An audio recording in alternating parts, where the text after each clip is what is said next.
Deciding on a career and what to do about education at our age is a tricky business.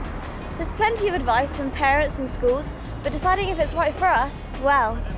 To try and find out more about what some of the options are right here in Southampton, we got together some young reporters from the city schools, and this is the story of what we learned and some of the interesting people we met along the way.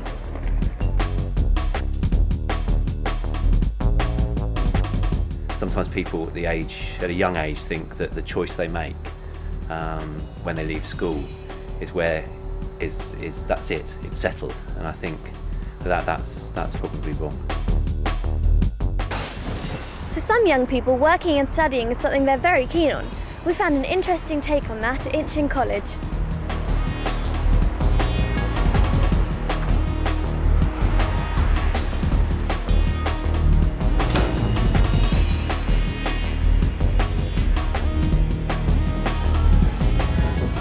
My name's Hilary Taylor. I'm the Learn and Learn Coordinator for Inchin College. I run a scheme that helps students gain valuable employability skills while at the same time studying full-time, Monday to Thursday in college for qualifications as diverse as IT, business and leisure and recreation. Our students are helped to gain a job of their choice or come to us with some ideas of where they want to work. I'm currently in Debenhams, where one of my students, Jamie Simpson, is working in the media department. The Learn and Learn scheme really benefits me because it gives me qualifications from the subjects that I study at college, and as well as this I enjoy working at Debenhams and getting a really good work experience. The tricky bit is not many of us really are sure how we want to spend the rest of our lives. Two of our reporters went to meet Lena Samuels, who had been through just this sort of experience and now runs a global business of her own. Did you have a job when you was at school? I did, yes. I think my first job was working part-time on a Saturday in Debenhams in Oxford Street in London, and that was good fun, especially because being quite shy when I was at school, it meant that I had to talk to the general public and approach them and try and sell them things like handbags and underwear and swimwear. When you was younger, what did you want to be when you was older? It's always $1 million question that all your relatives ask you, isn't it? So what do you want to do when you grow up? And I never really had an answer. I didn't have a clue, to be quite honest. I had lots of different ideas. I used to do all the sort of game playing and role playing things that you do when you're a kid. So I used to pretend to have magazines and used to muck about pretending to sing and thinking maybe that was quite good in front of Top of the Pops. I know my mother thought I would be good at doing things within the media, but at that stage I was quite young and I really didn't have the confidence to think that would be something I would be good at, so I dismissed that one out of hand quite earlier on, which is quite laughable really when I look at what I'm doing now. I work here as co-director in Fry Samuels, which is a business consultancy and training organisation. I did a weekly broadcast programme on an independent radio station in Southampton, which was South City, and as a result of that I ended up freelancing for BBC Radio Solent. And what I do there is I both present the weather as well as produce some of the programmes, which involves quite a lot of research and making sure that the programmes work. You're obviously very successful, but what in your opinion do you need to be successful? I think perhaps determination and a little bit of self-belief, because I think if you believe that you can get somewhere and you keep on trying, even if you have a knockback, and I think perhaps not doing brilliantly at my A-levels was a good example. I may not have done as well as I could have done, but I was determined to get to the next stage, so I went back and redid them and got better grades. So being determined, sometimes being focused, they're a combination of different skills I think, not perhaps one single skill, but having drive, ambition, enthusiasm, enjoying life, seeing the positive things in life rather than the negative. Of course, the biggest problem always seems to be making a career out of something we really like.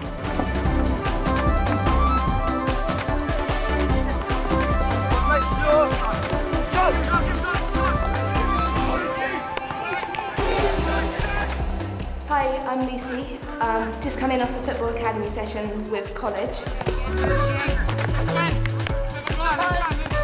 Next lesson I've got to go off to biology, and I also study chemistry and sports studies. Keyword, to do with enzymes. Active site. Active site, yes. Kinetic energy, collisions. Be careful with your readings. So I've got my A-levels And then I'm off to America, hopefully, to go and coach with MLS. Once I've done that, I've also managed to get a scholarship over to America, so I'll be over there for 4 years. It's a football scholarship, so I'll be playing for Mackenzie College and also doing a degree there, which is pretty exciting, and I'm trying to save up at home. I went to Venus Park School and came out with really good grades, and I've always loved sport, but I was sort of pushed into thinking about doing medicine. So that's why I chose chemistry and human biology, and still stuck with the sport, just it's something I enjoyed. I got into coaching, and then I started coaching for Southampton Football Club, so I realised I loved that and that's what I wanted to do.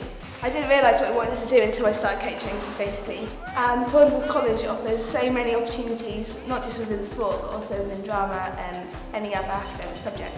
But all I can advise is you do what you enjoy, because otherwise what's the point in carrying on an education if you don't enjoy what you're doing, because you won't stick with it. Hi, my name's Philip Stock. I'm a teacher here at Taunton College. I teach in the PE department and also in the psychology department. I think people who are not sure what they want to do should definitely, in the next couple of years, have a look around the colleges as much as they can. And also once you're at college, you can change and you can go into a number of things that just because you may feel like you've got your path set out, that there's no problems with changing that when you're at college. Lots of people our age dream of a career in sport, but don't see beyond the game itself. Two of our reporters went to meet Roger Johnson of BBC South Today programme to see how he turned his love for sport into a career with a difference.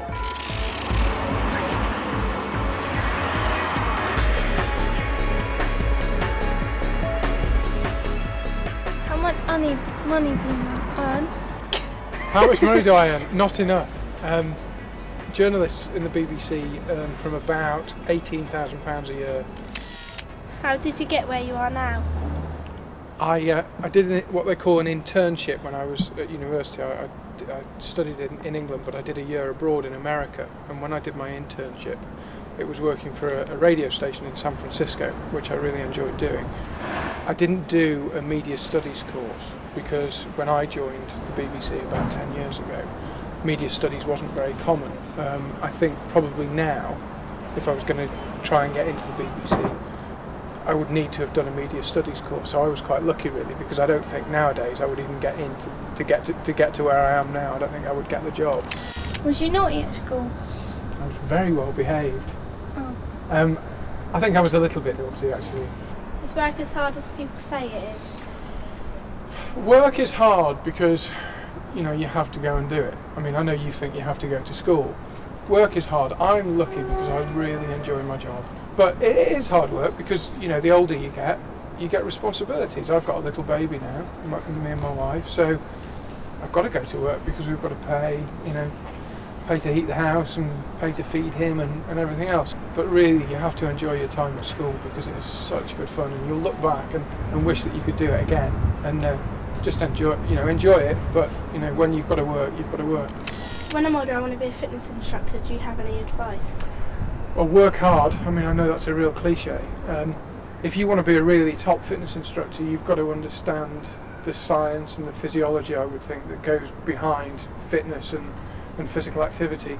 So if you can do it, go on and study at university and get some bits of paper behind you and just going for it and believe in yourself, Supposing you want to specialise in a trade, getting to work more quickly, the people at Southampton City College came up with some helpful advice. Southampton City College is the largest post-16 college in Southampton City. It focuses very much on skill-based qualifications, those qualifications that can lead into a profession, covering all sorts of different areas, from construction through to beauty therapy, catering, hospitality, leisure. We get lots of students that, while they're on School Links programmes, not entirely sure what they want to do, but we're able to cater for them by giving them short taster programmes so they can experiment with, first of all, going into one section of construction studies. Well, I would like to be a carpenter.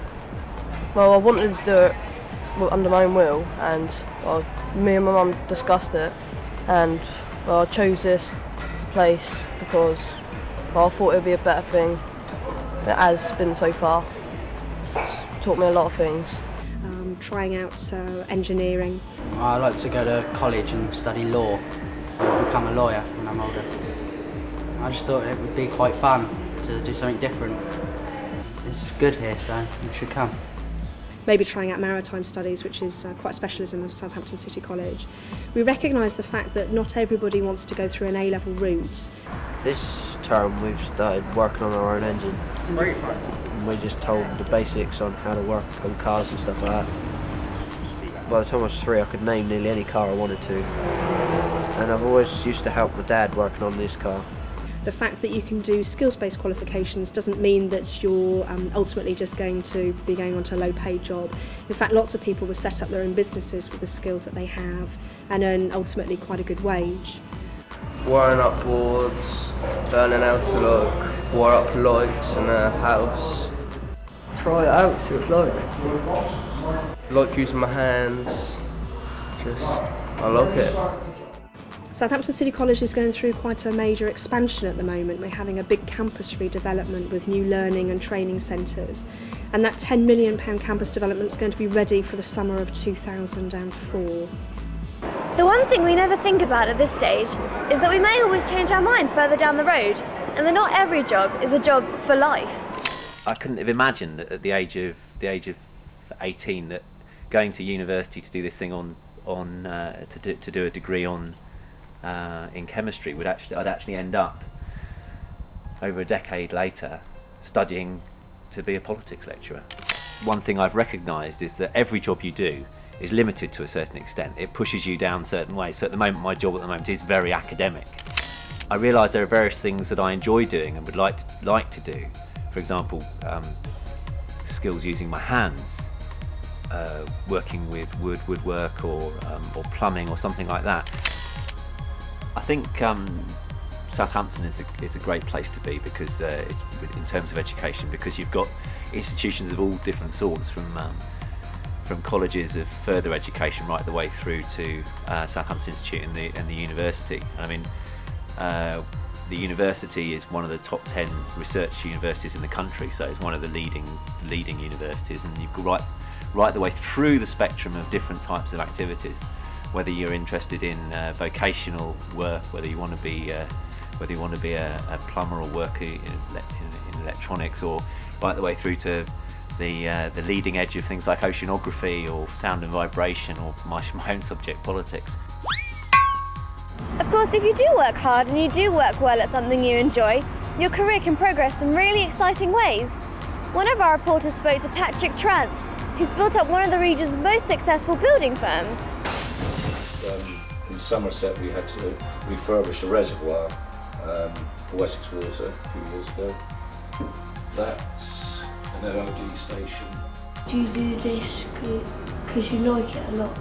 Ah, very much so. It's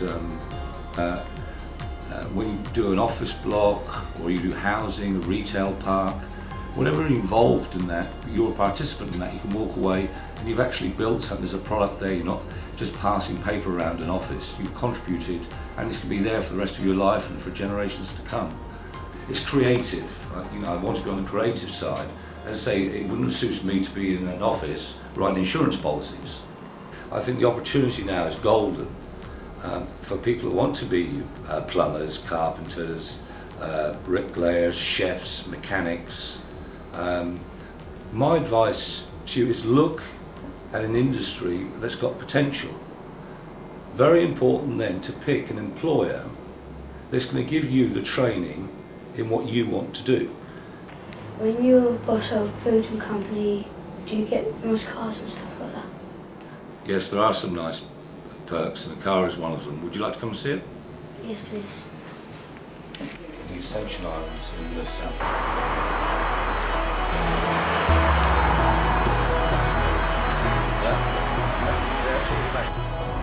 What would I have to do to get a car like this? You've got to work very, very, very hard for quite a long time. When I started my career, to have a car, a 500 SL Mercedes is very expensive. I had to build my way up to it with, obviously, I started off with a Mini, and now I've got a Mercedes-Benz. I've had lots of cars in between. So really, it's like your career getting a car like this, it's stepping stones. And eventually, you build up your career and you'll get there. You know, I didn't get a Mercedes-Benz like this until I was about 42 years of age. Building work often means working with your hands, but there are other things you can turn your hands to. Being an artist, for example. Do you feel opening up Gary was a worthy investment? Give it 3 years and I should be able to have a slightly better answer to that. But at the moment, the fun and the educational aspect for our own selves, has got to be worth something. And at the moment it got boring. I would stop. I studied at the Institute on the Fine Art course. Graduated 2 years ago, and after finishing the art course, really enjoyed sort of living in Southampton. Found the community that I was part of up in the Polygon. I didn't really want to leave it, so we decided as a group to try and set something up that would actually support artists who graduate from the institute. Can you make a living out of this? I suppose the simple answer, if you look at us now here, is no. But no, I mean currently quite poor. But at the same time, we do get a lot of benefits from being here. We've got our own, there's a place to promote our own art from, whether we show it or not. We can just talk to people about our own practice and things like that. And it's kind of investment for the future, really. Tonight we have 2 exhibitions on. One called Playful Girls, and the other is Size Matters 2. Back in the early sort of the planning stages of this, we had a very small grant off the Lottery Commission, and that was basically to set up a small database and start a website that could allow contact between a wider range of artists than already existed within sort of a platform, at the same time a meeting place for people. It's gone really well, to be honest. We never know quite how many people to expect, and I think we've been pleased so far.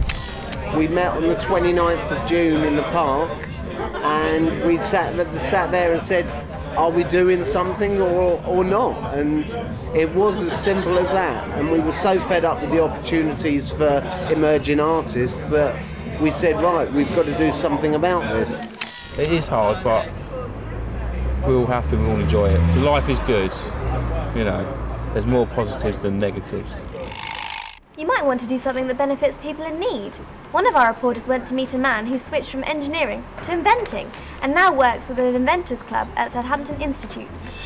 Hello. Hello. Hi, how are you? Fine, thank you. Hello. I'm Shahab. Hello Shahab, nice to meet you. You too. Where are you from? I'm Iran. I'm from Iran. You're welcome. Thank you very much. Where do you come from? I am from Iraq, from north of Iraq. So, can I ask what you're doing here now? A pump, pumping water without using any energy. Right. What's brought you to do this? It is for pumping water from river to higher level. What brought you to Southampton? I had a support. We are lucky here. We are lucky to be in UK. You have all facilities here. Yeah. You see, I had this idea long time with me, many years. I'm trying to bring the concept to the reality, but I couldn't. When I came to Southampton, when I came to university here, Southampton Institute as well, I had all support. Okay, Shahab, let me now show you a diagram how the pump it is working. You see, Shahab, now how it is working. If we imagine water flowing from river to inside the bucket, and by the weight of the water inside the bucket, press the bucket down and pumping water to higher level. When there is no water inside the bucket, it is going up again by spring force. In my point of view, Shamal was a very interesting person, and his ideas were really good, and I found them very interesting. And because I wanted to do aeronautical engineering, because I really like designing cars and planes, I might now think again. Because this idea to help people is very revealing in someone's heart, and I think I might think again. Being told what's best for us happens all too often, and sometimes it would be really good to talk to somebody independent about our choices and the things that affect us. Hi, my name's Kevin Allen. I'm the manager of Connections here in Southampton. Connections is a national programme that's been running here in the city for about 15 months, and it's about giving advice, information and guidance to all young people, enabling them to achieve their potential. So we're interested in courses, anything that's creative that will help young people to achieve. Everybody's different, everybody learns in different ways, and that's what's so great about the sort of programmes and sort of courses that are now available in colleges and training establishments right across the city. Connections offers young people a whole variety of ways to receive information, advice and guidance on all kinds of courses and life issues that may be affecting them in some way or stopping them going forward. So there are now personal advisors that are available in every school and college. There are one-stop shops around the city, and then there are other ways that people can access information online through Connections Direct or telephone helplines. They're all there to find a way that is suitable for every young person. But the important thing is that they get the advice and support they need so that they can move forward. I've learned a lot making this film and we've had a lot of fun. It's helped me. You see, my parents wanted me to be a lawyer, and that's cool, but I want to be a TV presenter, and here I am. So, the thing to remember is, don't panic, don't rush, and don't feel you have to take the first thing that's on offer. It's your life and you have to live it. Plus, you can always change your mind if you want to. The most important thing is to follow your dream, and you never know, it might become your reality.